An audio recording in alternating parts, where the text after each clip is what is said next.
Hey there, and welcome back to Just the News AM. I'm Carrie Sheffield. Obviously, you heard the big news yesterday breaking overnight. We've been tracking this for weeks here at Just the News about this question around 230, Section 230. And if you don't know about it, it basically gives special protections for tech companies, the tech giants like Facebook, Twitter, and Google, and says that they are treated as public forums or public squares, and they get special protections that media companies and publishers do not receive. This is all now under question, and we just had the Federal Communication Commission yesterday. The chairman, Ajit Pai, who was on our program a couple weeks ago, announced yesterday, he put the statement up on Twitter saying that Section 230 will finally be clarified, that the FCC will give guidance and new, because the section itself is quite old, so we're going to get some new interpretations and new, basically some clarity on what's happening. So to join me and discuss this is Brendan Carr, who is a member of the FCC. Welcome. Great to join you. Thanks for having me. So, Brendan, this is obviously huge. We know the FCC had a comment period that just ended where you'd received a lot of statements from the public about this question, and a lot of conservatives are really upset.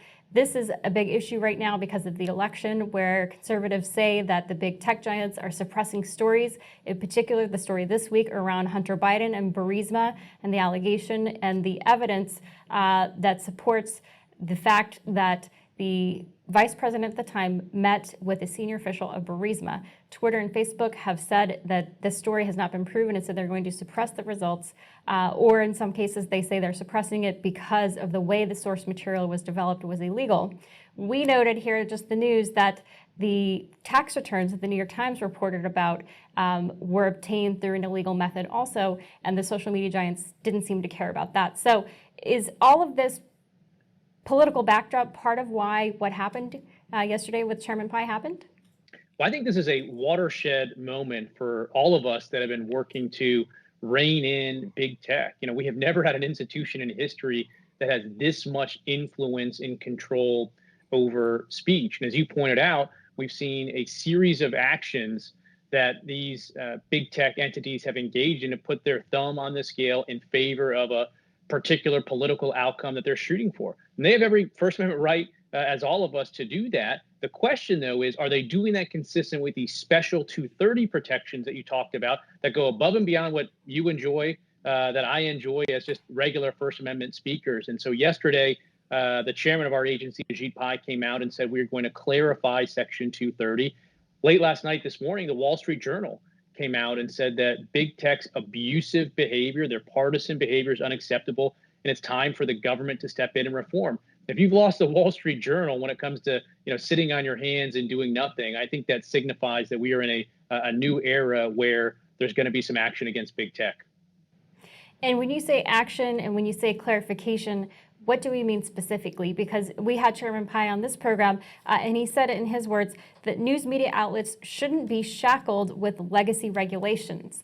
And it's interesting. Are we to take from that to say, rather than maybe shackling, to use his word, shackling the tech companies, he's instead going to liberate the media companies? Yeah, there's two things going on. We are looking to give traditional news media outlets more freedom than they've ever had before. I think in many ways, they've been held back by legacy regulations. Contrast that to what we see with big tech. There's a huge divide between the power, the influence, the bias that big tech has, and the complete absence of regulation, right? So I'm not advocating for heavy-handed regulation for big tech. I'm advocating for a light touch approach to big tech. And I think, the reforms that Chairman Pai has been talking about are reforms that would do exactly that. There's a thumb on the scale right now with our regulatory approach through 230 in favor of taking speech down off the internet. That's not what Congress intended with Section 230. So I think we can modernize, clarify the rules so that more speech stays up there. At the end of the day, we want people deciding for themselves the value of speech, the value of information, not Silicon Valley. So do you think the end result will be that the 230 protections will be taken away from the tech companies, or the media companies will no longer have to have those same regulations? There's a big push in Congress to scrap Section 230. That's where that conversation has to take place. And there's some building momentum for that. Just this week, Republican leader Kevin McCarthy came out in favor of starting over with respect to 230. But in the meantime, at the FCC, we can't remove the statute, but we can clarify it. And Justice Thomas this week came out and said that courts have given sweeping interpretations to Section 230, conferring immunities and privileges on big tech that Congress never provided them in Section 230. So our job at the FCC will be to close some of those loopholes while Congress and other entities look at potentially revoking 230 entirely. Now, we saw big tech companies, we saw reporting evidence, whether it was emails or recorded meetings, showing that employees who are on the record also being very politically left in their donations and their affiliations and their voting patterns, some of them expressed sorrow or regret or even shame that they didn't do more to stop Donald Trump from winning in 2016. So we saw this evidence. So I guess the big question a lot of conservatives have is, why did the FCC wait so long here 4 years later now to do something? Yeah, I think you're right to put your finger on 2016. And what we're seeing right now in the run up to the 2020 election, I think, is an attempt by big tech to make up for their perceived crime of staying neutral in the 2016 election. And the reason we're acting now at the FCC is just this summer, President Trump issued an executive order, and the Commerce Department, the Trump administration, filed a petition for rulemaking at the FCC this summer. And so we've moved very quickly once that petition has come in. That's the petition that seeks clarity on Section 230. And I think the time to move forward is right now. I don't think we should kick the can down the road to some indefinite point in the future. I think the time to rein in big tech and address their bias in terms of the abusive practices of 230 is now. But look, 230 reform is necessary, but it's not sufficient. I think it's time for the Federal Trade Commission to look at some of the practices of these companies. Antitrust enforcers need to make sure they have the right tools. I think it's going to take conversations across many different regulatory agencies to address this issue. Do you think there is evidence that there is monopolistic behavior? Yeah, if you look at Google right now, their share of the ad market is certainly a dominant position. If you are a small business today, you need internet traffic. That's table stakes to draw people to your business. And overnight, Google can change its search algorithm and completely shut off traffic to your website. And you've got no other choice. That's how people find businesses right now. In terms of ad revenue, we saw with the Federalist, their website was demonetized by Google based on NBC reporting. So the chokehold that Google and big tech has is immense. A lot of people say, look, free market, hands off, libertarianism, and that's great. But that misses the fact that the reason big tech has the position of power that they do is not because of the free market. It's because of a regulatory playing field that's been tilted in their favor. Section 230, I think, is a prime example of that. Do you think the 2020 election results could be swayed because of big tech this year?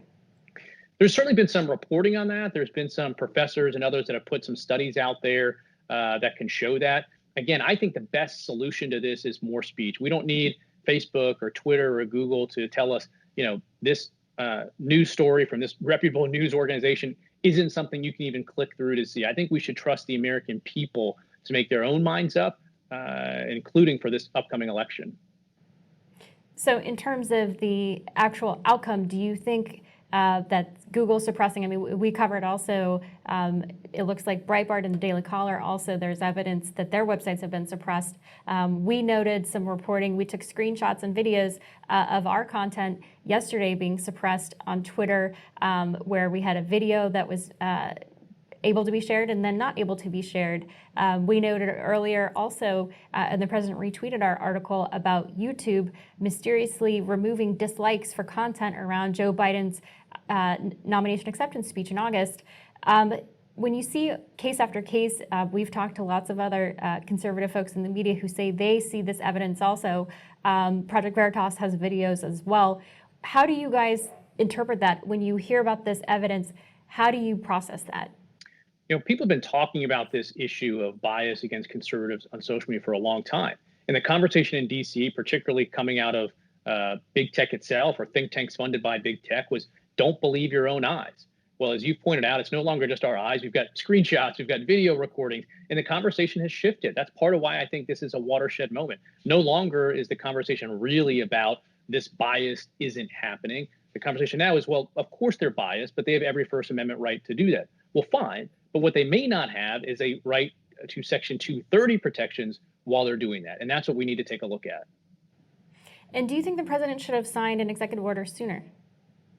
I think we've been working on this issue for quite a while. There was rumors about an executive order about a year ago. I think we're in a good spot right now. It took some time to convince a coalition of conservatives in D.C. that it's time to act. And I think right now the iron is hot, and I think that's why you're seeing significant movement. I'm not sure you would see so much receptivity to reforming 230 6 months ago, 9 months ago, or a year ago. I think it took time for people to realize, the status quo isn't working for us. It's time for a change. And last question, we are so close out to the election. If the administration does shift and the Democrat wins, are you concerned that any changes you start at the FCC could be undone? No, not at all. So the reforms that we're talking about is bring clarity to the decisions that Congress has already made. We're not proposing to be the speech police. We're not proposing to get involved in individual content moderation decisions. Some people have falsely raised the claim that this would be a fairness doctrine for the internet, requiring websites to hold certain content up there that they don't want. That's not the case. What we're talking about here, what the Trump administration petition says, is you have every First Amendment right to make your own decisions. What we want clarity on is how does 230 apply to that? And so I'm very comfortable returning to the textual meaning of 230, regardless of whether it's Republican or Democrat that's in control. All right, Brendan Carr with the FCC, we appreciate it. Thanks.